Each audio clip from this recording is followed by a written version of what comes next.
महाराज जी, मेरा प्रश्न है कि जीव ईश्वर का अंश होने के बावजूद आखिर कैसे माया के सन्मुख हो गया और ईश्वर से विमुख हो गया। आप अक्सर कहते हैं कि भगवान अपने आप से अपने आप में खेल रहे हैं। कृपया महाराज जी सरलता पूर्वक समझाने की कृपा करें। गोस्वामी जी ने बहुत सुंदर कहा है, बंध्यो कीर मरकट की नाई।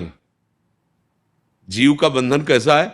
बोले बंदर और तोता की तरह बंध गया। ये बंदर जैसे सुराही है और उसमें अंदर छुआरे भर दिए, चने भर दिए, और वो इतना लोभी है कि ऐसे डाला और मुट्ठी कस के बांध ली, और उस कम मार्ग होने के कारण मुट्ठी निकल नहीं। अब वो बार बार परेशान होता, मुझे किसी ने पकड़ लिया। अगर वो प्रलोभन छोड़ दे तो वो मुक्त ही है। ऐसे ही 5 ज्ञानेंद्रियों के द्वारा भोग रूपी सुराही में हमने डाल दिया हाथ मन के सहित। अब हम कह रहे हैं हमको माया ने बांध लिया है, हम इसके बिना नहीं जी सकते, हम इसके बिना नहीं जी सकते, हम इसके बिना नहीं जी सकते। ये असर हमारे मोह का हमारे ऊपर पड़ने लगा।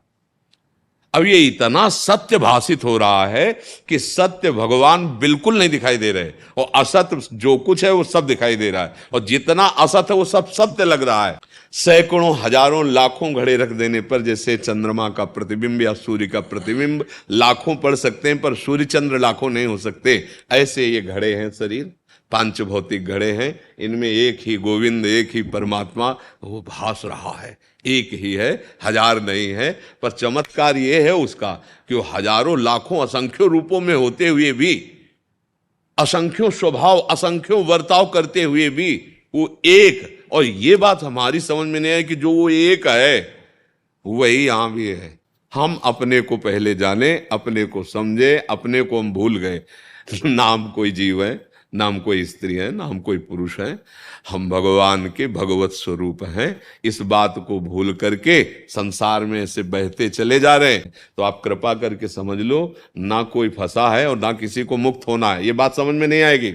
पहले हम कह रहे हैं, ना कोई फंसा है, ना कोई मुक्त हुआ है। जैसे स्वप्न में आदमी जेल में बंद जाए और वो मुक्त होने के लिए प्रार्थना करे, तो आप चाहे अनुष्ठान बैठाल दो, आप चाहे जितना रुपया घूस दे दो, वो मुक्त नहीं हो सकता।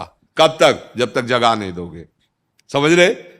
ऐसे ही देह भाव में इतना हम फंस गए हैं प्यारे। सच्ची मानिए, एक भगवान के सिवा दूसरा कोई नहीं है। हम तुम सब उसी सूर्य की किरणें हैं, उसी समुद्र की लहरें हैं। अगर वायु विकार खत्म तो लहर भी समुद्र ही हो गई।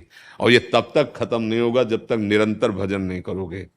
तब लग कुशल न जीव को, सपने मन विश्राम, जब लग भजत न राम को, शोक धाम तज काम।